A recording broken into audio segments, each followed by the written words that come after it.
Recently, Gibson has fallen on hard times, as we all know. Uh, Bankruptcy, lost the market in Europe. Now, people say, well, there was a lawsuit in Europe and the EU was bad. Well, before the EU lawsuit and their loss in that regard, Gibson sales in 2018 for Gibson Europe had only $1 million in profit. That's public record. Their American stuff can be well hidden, but their international records have to be made public as a policy and law of the EU. So we have those records. We know 2018 Gibson was failing in Europe. $1 million profit. Well, a chocolate shop in the Zurich airport probably does more than that in profit a year. So Gibson is really failing in Europe. We don't have the records for the USA, but it's possible their profit is not that great, even though their guitars are high-end, selling for, I saw one special model, $30,000 at NAMM. How many of those are they going to sell? If they sell 10 of them, what's their profit going to be? $250,000? That's not a lot. And then you got, that's just, the cost of making the guitars, paying, I think there was an artist involved, did a paint scheme on the guitars, and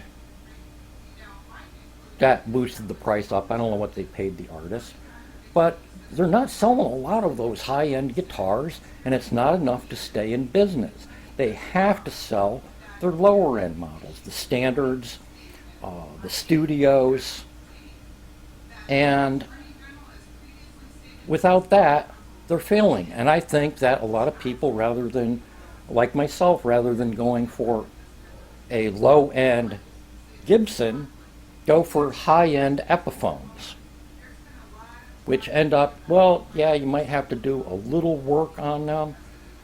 You might want to change the pickups, which in the electric guitar world, changing pickups is nothing. Everybody does that.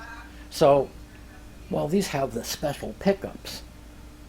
Well, so what? I can buy those special Gibson pickups from Gibson for $350 for a set. Why would I, and slap them in an Epiphone, why would I pay an extra $2,000 for the Gibson when I can make the Epiphone sound the same? Working on the neck and selecting neck guitars, feeling the necks on the Epis. Yeah, I like that, or I don't. Maybe clean them up. I've never got an Epi that had over $100 that had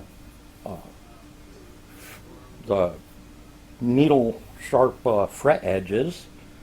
So a lot of people are buying the Epis instead of Gibson, and I seriously think that Epiphone sales are what is keeping Gibson Corporation alive, not the Gibson brand. Now, for a lot of you who love the Gibson brands, want to see them staying in business and making high-end Gibsons that you all love and admire, and I do too, even though I can't afford them. If you want to see those stick around, buying Gibsons is not necessarily going to help them out. I think buying Epiphones will help Gibson Corporation stay alive better than, buying, say, like I have, buy a dozen Epiphones, probably helped out Gibson monetarily more than buying this single real Gibson. And that's my opinion Uh, what I'm going by mostly for facts is the records, public records from the European Union, and that Gibson guitars, they sell, Gibson Corporation owns a bunch of other companies, but Gibson guitars, Gibson name on them like this one, are dying in Europe for a variety of reasons. I won't go into that. I'm retired as an anthropologist, so I won't even delve into that, and I have no idea on that, but just a little bit of anthropology. There's probably a lot of psychology involved in why Gibson failed in Europe, and it's not because they make crappy guitars, the necks break, the Tune-o-matic tuners, magic tuners that they make. I don't think that was the problem. I think there's financial problems and psychological problems in Europe. And one of the biggies that I can point out as from anthropological background is that Europeans don't care about the made in USA on these. That's not an issue. The USA is as much a foreign country as Indonesia. It's Americans that love this made in USA, and even that is fading. If you look at the news, a lot of people are like, oh, make America great again, buy American. Oh, you're a racist, you're a terrorist, you're a Russian collaborator, whatever they want to slap on you as a label. So, made in USA is failing in the United States. I don't agree with it. I don't agree with that mentality. I like made in USA. Sometimes it's used as a marketing tool rather than a sign of quality and craftsmanship. But regardless of that, I understand why Gibson is failing in Europe. And the Play Authentic fell on deaf ears and everywhere but the United States. And in the United States, mostly, only ones who loved that Play Authentic video were the, I don't know what you want to call them, Gibson purists, Gibson onlyists. So I got a long-winded in this. I'm really enjoying this. And it's kind of late in my life to get this thing. And as you can see here, my guitar playing days are coming to an end. I've got nerve damage and arthritis. I ain't complaining. I had a lot of years having fun with guitars and keyboards. Unfortunately, the nerve damage, I can still muddle my way on keyboards. I can still play my beloved cowboy chords. And on this one, I like the profile on this neck because I can play bar chords that I have difficulty on some of my thicker necked guitars. But yeah, I'm really happy with this. And the model of this, which you're all going to look up, or you already know it, this is the Firebird Zero.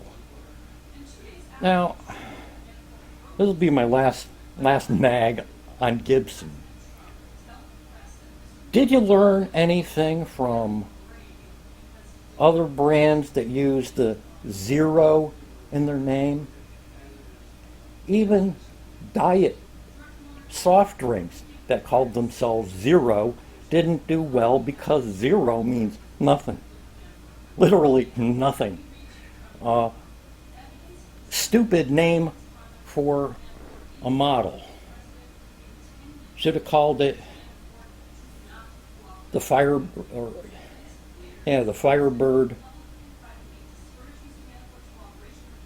Junior. Firebird special. But no, Firebird Zero. And wonder why they didn't sell. Now, these didn't sell.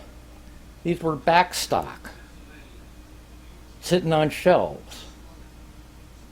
And just recently this year, because of financial struggles,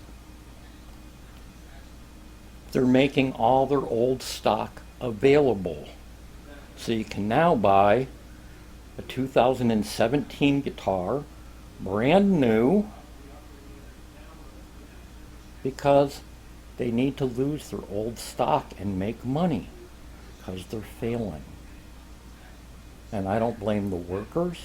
I don't really blame the quality of the guitars, as everybody says. It's idiots running the show. And I think that this era of Gibson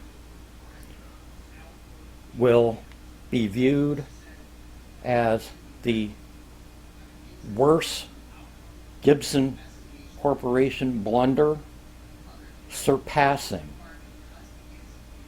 the Norlin era blunders. And with that, take care, folks.